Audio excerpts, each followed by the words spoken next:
बैठो। है क्या है, कहाँ आने की सोच रहे हो? चुपचाप बस में आओ, ये गाड़ी तुम्हारे लिए नहीं है।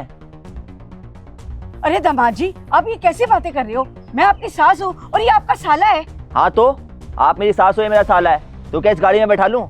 अब आप कल को कहोगे कि आपके रिश्तेदारों को भी इस गाड़ी में बैठा देता हूँ, तो क्या बैठा लूंगा? जीजाजी माना कि हमारे पास गाड़ी नहीं है, इसका मतलब ये थोड़ी कि आप हमारी बेइज्जती करोगे। अरे बेइज्जती वाली क्या बात है भाई इसमें? नहीं बैठा रहा अपनी गाड़ी में, मेरी गाड़ी है, बैठाऊं ना बैठाऊं मेरी मर्जी है। बसें इतनी सारी है, बस से आ जाओ ना। तुम्हें भी तो सारे के सारे ऐश मेरी गाड़ी पे काटने हैं। आज तक तो आपने ऐसा कभी भी नहीं किया, और आज आपको क्या हो गया? क्या यही आपके संस्कार हैं? अरे पहले ऐसा नहीं था, ठीक है, अब हो गया हूँ ऐसा। वक्त के साथ बदलना चाहिए इंसान को, और जो जैसा होता है उसके साथ मेरा व्यवहार ऐसा ही होता है।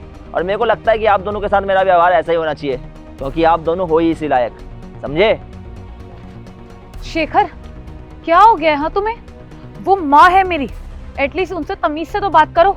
ये कैसे उनसे बिहेव कर रहे हो तुम, कितने बदतमीजी से। तमीज से ही बात करता हूँ, गाड़ी में नहीं बैठा रहा, बस जब भी मिलती है नमस्ते करता हूँ, आप करके बात करता हूँ। अब इससे ज्यादा क्या करूँ? गाड़ी में बैठा लूँ, गाड़ी इनके नाम करवा देता हूँ ना, क्योंकि तुम्हारी मम्मी जो है घर भी इनके नाम करवा देता हूँ। मेरी माँ है ये, और वैसे भी तुम्हारी माँ है, मेरी माँ नहीं है ये। क्या तरीका है बात करने का? इतने रूड बात कर रहे हो तुम मुझसे। मुझे सच में तुमसे ये एक्सपेक्टेड नहीं था, और मुझे ना ये सब देख के बहुत अजीब सा लग रहा है। शेखर प्लीज इन सब चीजों को बंद करो। उससे भी ज्यादा अजीब लगेगा तुम्हें जब तुम्हें गाड़ी के बदले इनके साथ भेज दूंगा। इनकी ज्यादा साइड मत लो, अगर इनकी ज्यादा साइड लोगी तो इन्हीं के साथ बस में भेज दूंगा। चुपचाप गाड़ी में बैठो तुम। देखो दामाद जी, अब ये जो कुछ भी कर रहे हो ना, अच्छा नहीं कर रहे हो। मुझे तो सब कहते थे कि ये बहुत अच्छे हैं, लेकिन आज आपको क्या हो गया? ये ज्यादा इमोशनल ड्रामा करने की जरूरत नहीं है, जाओ बस पकड़ो, आए बड़े गाड़ी में बैठने वाले।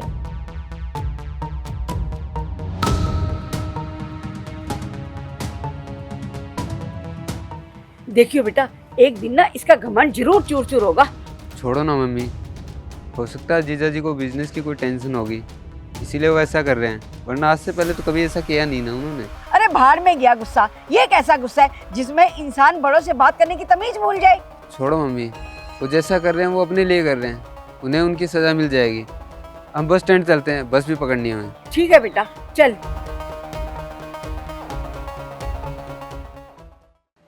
साक्षी, साक्षी, हाँ शेखर। एक कप कॉफी बना दो यार। ठीक है, वो तो मैं बना दूंगी, लेकिन पहले मुझे ये बताओ कि तुम मेरी मम्मी के साथ इतनी बदतमीजी से क्यों बात करते हो? देखो जब सही टाइम आएगा साक्षी तब बता दूंगा, अभी मत पूछो। शेखर, मुझे भी तो पता चलनी चाहिए ना वो बात, कि आखिर वजह क्या है। चलो ठीक है, मैं जल्दी तुम्हें बता दूंगा। तुम एक काम करो, जल्दी से मेरे लिए कॉफी बना दो, और हाँ प्लीज माइंड मत करना, मैंने तुमसे भी उल्टा सीधा बोल दिया था, सॉरी। कोई बात नहीं, तुम बैठो, मैं तुम्हारे लिए कॉफी लेकर आती हूँ।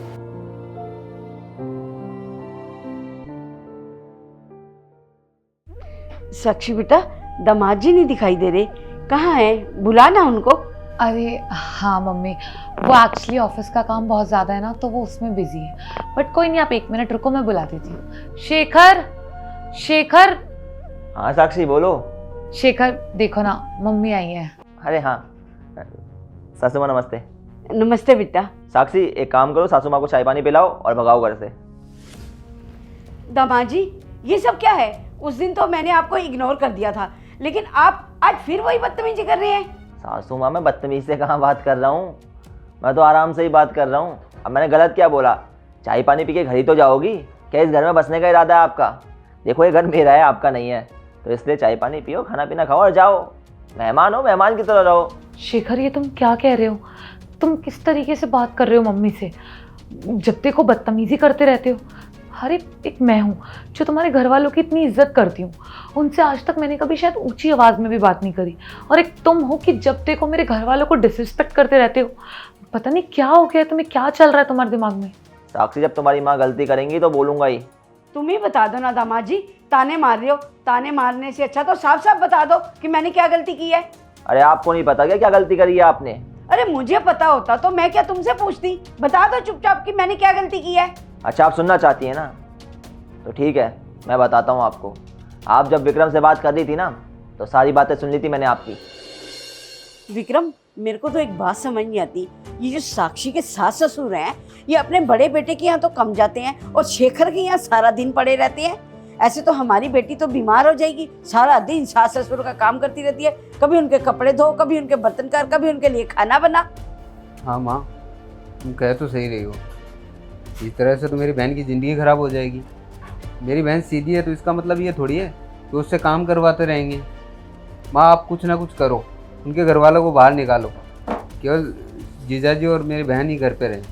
हाँ बेटा, तू सही कह रहा है, कुछ ना कुछ तो ऐसा करूंगी मैं कि इसके सास ससुर को ना घर से बाहर निकलवाऊंगी, तब मेरी बेटी सुखी रहेगी। अगर घी सीधी उंगली से ना निकले ना तो उंगली को टेढ़ा करना पड़ता है। अब मैं भी अपनी बेटी को ना चालाक बनाऊंगी, फिर देख किस तरीके से वो अपने सास ससुर को घर से बाहर निकालती है। हाँ माँ, उस दिन आएगा मज़ा। साक्षी, अब तुम बताओ ना, गलती मेरी है या तुम्हारे परिवार वालों की है? तुम्हारी मम्मी और तुम्हारा भाई तो मेरे परिवार को तोड़ना चाहते हैं, बताओ मैं क्या करूं? माँ, शेखर सही कह रहे हैं। देखिए, गलती तो आपकी है। आप अगर उनका घर तोड़ने की बात करेंगे तो शायद शेखर क्या, इस दुनिया का कोई भी लड़का ये चीज़ बर्दाश्त नहीं कर पाएगा। तो इस हिसाब से तो गलत आप ही हुए। सासू माँ, देखिए, मैंने हमेशा से आपको माँ का दर्जा दिया है, कभी आपकी डिसरिस्पेक्ट नहीं करी। जितना हो सका खुद से आपके लिए अच्छा ही किया है। अरे, आपके परिवार वालों को अपने परिवार की तरह माना है मैंने। आपकी बेटी का भी हमेशा ख्याल रखा है, कभी इसे ससुराल में किसी चीज़ की कोई कमी महसूस नहीं हुई। मेरे माता पिताजी भी इसको हमेशा अपनी बेटी की तरह ही रखते हैं। जब मेरे परिवार वाले आपके परिवार वालों के बारे में इतना सोच रहे हैं, मैं आपके परिवार के बारे में इतना सोच रहा हूँ, आपकी बेटी के बारे में इतना सोच रहा हूँ, तो फिर आप मेरा परिवार तोड़ने पे क्यों लगी हैं? और आपको क्या लगता है, मेरा परिवार आप अगर तोड़ने पे आ जाएंगी तो क्या मैं आप लोगों की रिस्पेक्ट करूंगा? देखिए, इज्जत भी तब तक मिलती है जब तक सामने वाला इंसान इज्जत पाने जैसे काम करे। अगर आप मेरा परिवार तोड़ने की बात करेंगी तो माफ़ कीजिएगा सासू माँ, आप होंगी अपने घर की रईस, मेरे लिए आप कुछ भी नहीं है। मैं नहीं समझता आपको कुछ भी, मैं नहीं करूंगा आपकी इज्जत। वहीं दूसरी ओर आप समझिए मेरे परिवार को अपने परिवार की तरह। मेरी मजाल है जो मैं आपसे ऊंची आवाज़ में ही बात करूं, हमेशा आपकी रिस्पेक्ट करूंगा जैसे करता हुआ आया हूं, लेकिन अपने परिवार के खिलाफ एक भी शब्द मैं बर्दाश्त नहीं कर सकता। साफ और सीधी बात है। सॉरी दामाद जी, मुझसे गलती हो गई, मैं आगे से साक्षी को कुछ नहीं कहूँगी। माफ़ी की कोई बात नहीं है सासू माँ, अगर आप सुधर जाएंगी तो मैं भी सुधर जाऊंगा। मेरे को क्या है, मेरे को तो खुद बुरा लगता है जब मैं आपसे ऐसे बात करता हूँ, क्योंकि मेरे संस्कार ही नहीं है ऐसे कि मैं अपने से बड़ों से ऐसी बात करूँ, लेकिन मजबूर था इसलिए बोल रहा था। बाकी आप सुधरेंगे तो मैं भी सुधरूंगा। चलो छोड़ते हैं इन बातों को, नई शुरुआत करते हैं, और प्लीज़ आगे से ऐसा मत करना। साक्षी, माँ जी के लिए उनकी फेवरेट खीर बनाओ। सबसे पहले तो आप लोग ये बताएं कि क्या आप लोगों के हिसाब से मेरा व्यवहार ठीक था या गलत था? आपका जो भी जवाब होगा वो ज़रूर बताइएगा, मुझे आप सभी लोगों के जवाब का इंतज़ार रहेगा। कहानी में हमने ये चीज़ देखी कि जब हम सामने वाले को इज्जत दे रहे हैं, सामने वाले के परिवार को इज्जत दे रहे हैं, तो हम भी यही उम्मीद रखते हैं कि सामने वाला हमारे परिवार को इज्जत दे।